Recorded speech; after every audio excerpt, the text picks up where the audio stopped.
আপনাদেরকে আমি যেই বিচের কথা বলেছিলাম এটা হচ্ছে সেই হুদা কবিতা চত্বর। দেখেন এই বিচটাতে আসলে খুব একটা টুরিস্টরা থাকে না। আর দ্বিতীয় কথা হচ্ছে এখন রমজান মাস, এখন তো একেবারেই টুরিস্ট কম। এটা কলাতলি পয়েন্টের আগে। এখানে সবাই খুব একটা চিনে তাও না, স্থানীয় লোকজন বিশেষ করে এই বিচে আসে।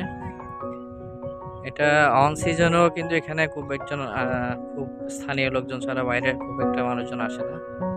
বিচটা অনেক সুন্দর, আপনারা যদি কেউ চান নিরিবিলি কোনো একটা বিচে থাকবেন এখানে আসতে পারেন। তবে শুক্রবার দিন বা বিশেষ ছুটির দিন স্থানীয় লোকজন একটু বেশি থাকে, অন্যান্য সময় খুব একটা থাকে না। আর এখন এই মুহূর্তে হচ্ছে বেলা 11টা প্রায়। এই সময়টা একেবারেই মানুষজন কম থাকে। দেখতে পাচ্ছেন কিছু জেলে মাছ ধরছে, এর বাইরে আর তেমন খুব একটা মানুষজন নেই। এক তো রোদ, দ্বিতীয়ত রমজান। আপনারা একসাথে এদিকে দেখতে পারবেন ঝাউবন, ঝাউ বাগানের মধ্যে অনেকগুলো গাছ।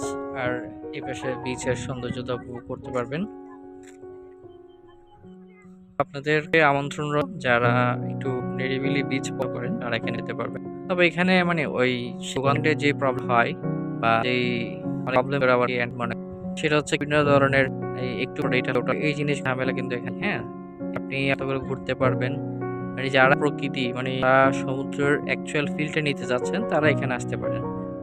কারণ সুগন্ধা পয়েন্টে হয় কি, দেখা যায় কি মানুষজন একটু পর পর ভাই এটা লাগবে ওটা লাগবে, এটা নেন ওটা নেন, যা যদি নিয়ে আসেন বা ফ্যামিলি দেখা যাবে কি এটা ওটা কিন্তু আপনি সমুদ্র ফিলটা পাবেন না। এখানে যেহেতু কোনো স্টল, এখানে একটা অথেন্টিক সমুদ্র ফিল সেটা। এরপর আপনি ঘোরার জন্য বিভিন্ন জায়গা আছে, ওগুলোতে যেতে পারেন। তো ভিডিওটা দেখছি, যদি ভালো লাগে নেক্সট ভিডিওগুলো দেখতে পারেন। আমি কোনো প্রফেশনাল ব্লগার না, আমি জাস্ট ঘুরতে আসলাম, আমার অফিসের কাজ আমি এখানে সুবাদে আমি ভিডিওটা। আসসালামু আলাইকুম, সবাই ভালো থাকবেন, আল্লাহ হাফেজ।